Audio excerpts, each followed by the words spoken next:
Hoy vamos a continuar leyendo otra parte del libro El extraño caso del Dr. Jekyll y Mr. Hyde. En esta parte leeremos el capítulo 3 y el capítulo 4. Capítulo 3. El Dr. Jekyll estaba perfectamente tranquilo. No habían pasado 15 días cuando, por una casualidad que Utterson juzgó providencial, el Dr. Jekyll reunió en una de sus agradables comidas a 5 o 6 viejos compañeros, todos excelentes e inteligentes personas, además de expertos en buenos vinos, y el notario aprovechó para quedarse una vez que los otros se fueron.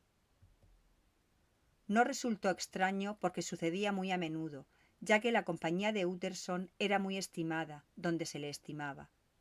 Para quien le invitaba era un placer retener al taciturno notario, cuando los demás huéspedes, más locuaces e ingeniosos, ponían el pie en la puerta.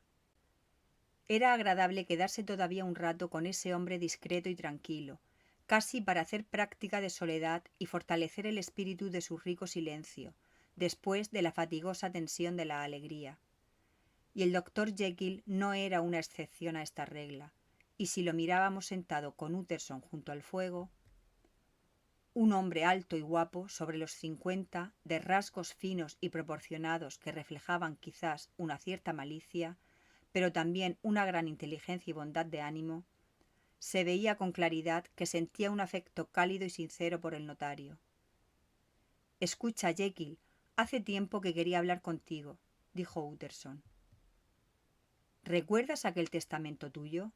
El médico, como habría podido notar un observador atento, tenía pocas ganas de entrar en ese tema, pero supo salir con gran desenvoltura. «Mi pobre Utterson», dijo, «eres desafortunado al tenerme como cliente. No he visto a nadie tan afligido como tú por ese testamento mío, si quitamos al insoportable pedante de Lanyon por esas que él llama mis herejías científicas. Sí, ya sé que es una buena persona, no me mires de esa forma, una buenísima persona, pero es un insoportable pedante, un pedante ignorante y presuntuoso. Nadie me ha desilusionado tanto como Lanyon. Ya sabes que siempre lo desaprobé», insistió Utterson sin dejarle escapar del asunto. «¿Mi testamento? Sí, ya lo sé», asintió el médico con una pizca de impaciencia. «Me lo has dicho y repetido». «Bien, te lo repito de nuevo», dijo el notario.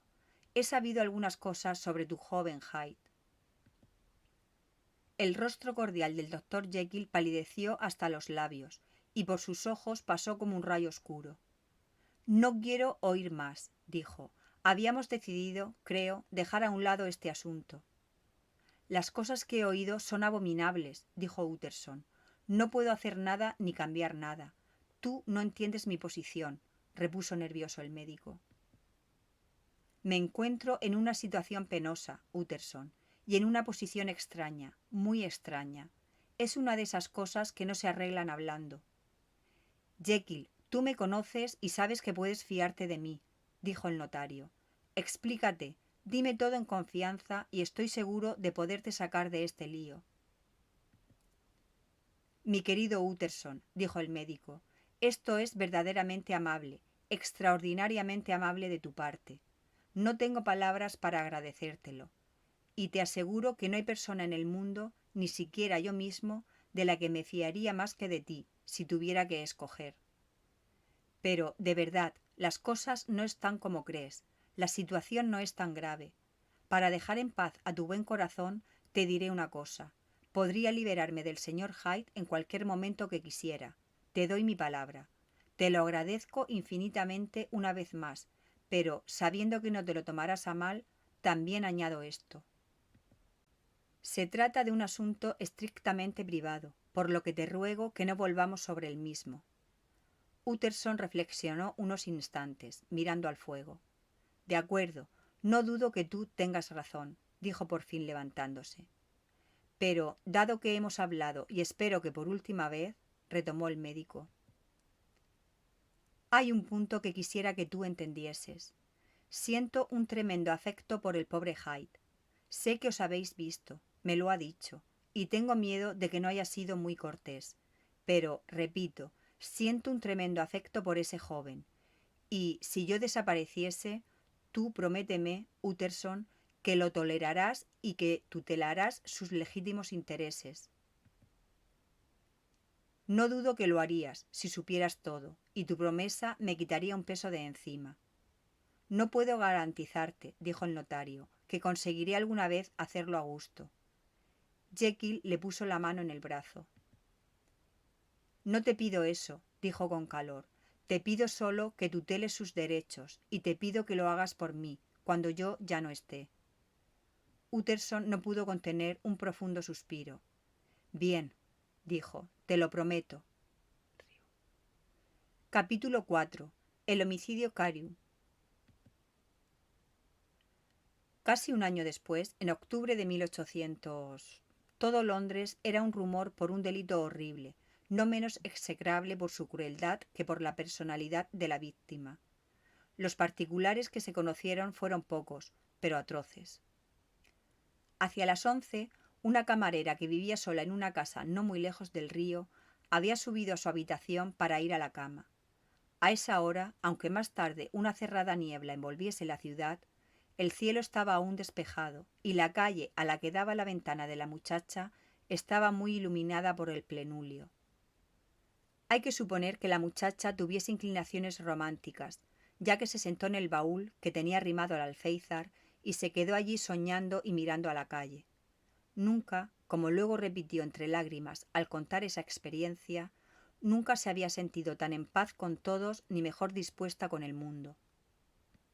Y he aquí que, mientras estaba sentada, vio a un anciano y distinguido señor de pelo blanco que subía por la calle, mientras otro señor más bien pequeño y al que prestó poca atención al principio, venía por la parte opuesta.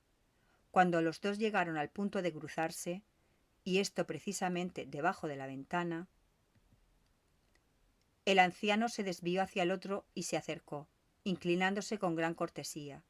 No tenía nada importante que decirle, por lo que parecía. Probablemente, a juzgar por los gestos, quería solo preguntar por la calle, pero la luna le iluminaba la cara mientras hablaba, y la camarera se encantó al verlo. Por la benignidad y gentileza a la antigua que parecía despedir, no sin algo de estirado, como por una especie de bien fundada complacencia de sí. Dirigiendo luego la atención al otro paseante, la muchacha se sorprendió al reconocer a un tal señor Hyde, que había visto una vez en casa de su amo y no le había gustado nada. Este tenía en la mano un bastón pesado, con el que jugaba, pero no respondía ni una palabra y parecía escuchar con impaciencia apenas contenida. Y luego, de repente, estalló en un acceso de cólera, dando patadas en el suelo, blandiendo su bastón y comportándose, según la descripción de la camarera, absolutamente como un loco. El anciano caballero dio un paso atrás, con aire de quien está muy extrañado y también bastante ofendido. A esto el señor Hyde se desató del todo y lo tiró al suelo de un bastonazo. Inmediatamente después, con la furia de un mono, saltó sobre él, pisoteándole y descargando encima una lluvia de golpes, bajo los cuales se oía cómo se rompían los huesos y el cuerpo resollaba en la calle. La camarera se desvaneció por el horror de lo visto y de lo oído. Eran las 2 cuando volvió en sí y llamó a la policía. El asesino hacía ya tiempo que se había ido, pero la víctima estaba todavía allí en medio de la calle, en un estado horrible. El bastón con el que le habían matado, aunque de madera dura y pesada, se había partido en dos en el desencadenamiento de esa insensata violencia, y una mitad astillada había rodado hasta la cuneta, mientras la otra, sin duda, se había quedado en manos del asesino. El cadáver llevaba encima un monedero y un reloj de oro, pero ninguna tarjeta o documento, a excepción de una carta cerrada y franqueada, que la víctima probablemente llevaba a correos y que ponía el nombre y la dirección del señor Utterson. El notario estaba aún en la cama cuando le llevaron esta carta, pero apenas la tuvo bajo sus ojos y le informaron de las circunstancias, se quedó muy serio. No puedo decir nada hasta que no haya visto el cadáver, dijo, pero tengo miedo de tener que daros una pésima noticia. Tened la cortesía de esperar a que me vista. Con el aspecto serio, después de un rápido desayuno, Dijo que le pidieran un coche de caballos y se hizo conducir a la comisaría, a donde habían llevado el cadáver. Al verlo admitió: «Sí, lo reconozco», dijo, «y me duele anunciaros que se trata de Sir Danvers Carew». «Dios mío, pero ¿cómo es posible?», exclamó consternado el funcionario. Luego sus ojos se encendieron de ambición profesional. «Es un delito que hará mucho ruido. ¿Vos podríais ayudarnos a encontrar a ese Hyde?», dijo, y, referido brevemente el testimonio de la camarera, mostró el bastón partido. Utterson se había quedado pálido al oír el nombre de Hyde, pero al ver el bastón ya no tenía dudas. Por roto y astillado que estuviera, era un bastón que él mismo había regalado a Henry Jekyll hacía muchos años. «¿Ese Hyde es una persona de baja estatura?», pregunté. «Muy pequeño y de aspecto mal encarado, al menos es lo que dice la camarera». Utterson reflexionó un instante con la cabeza gacha. Luego miró al funcionario. «Tengo un coche ahí fuera», dijo. «Si venís conmigo, creo que puedo llevaros a su casa». Eran ya las 9 de la mañana y la primera niebla de la estación pesaba sobre la ciudad como un gran manto color chocolate. Pero el viento batía y demolía continuamente esos contrafuertes de humo, de tal forma que Utterson, mientras avanzaba el coche lentamente de calle en calle, podía contemplar crepúsculos de una sorprendente diversidad de gradación y matices. Aquí dominaba el negro de una noche ya cerrada. Allí se encendían resplandores de oscura púrpura, como un extenso y extraño incendio, mientras más adelante, lacerando un momento la niebla, una imprevista y lívida luz diurna penetraba entre las deshilachadas cortinas.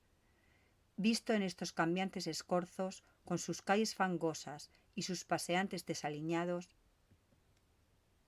con sus farolas no apagadas desde la noche anterior o encendidas deprisa para combatir esa nueva invasión de oscuridad, el oscuro barrio de Soho se le aparecía a Utterson como recortado en una ciudad de pesadilla. Sus mismos pensamientos, por otra parte, eran de tintes oscuros, y si miraba al funcionario que tenía al lado, sentía que le sobrecogía ese terror que la ley y sus ejecutores infunden a veces hasta en los más inocentes. Cuando el coche se paró en la dirección indicada, la niebla se levantó un poco descubriendo un miserable callejón con una tasca de vino, un equívoco restaurante francés, una tienducha de verduras y periódicos de un sueldo, niños piojosos agachados en las puertas y muchas mujeres de distinta nacionalidad que se iban, con la llave de casa en mano, a beber su ginebra matutina. Un instante después la niebla había caído de nuevo, negra como la tierra de sombra, aislando al notario de esos miserables contornos. Aquí vivía el favorito de Henry Jekyll, el heredero de $250,000 de esterlinas. Una vieja de cara de marfil y cabellos de plata vino a abrir la puerta. Tenía mala pinta, de una maldad suavizada por la hipocresía, pero sus modales eran educados. «Sí», dijo, «el señor Hyde vive aquí, pero no está en casa». Había vuelto muy tarde por la noche y apenas hacía una hora que había salido de nuevo.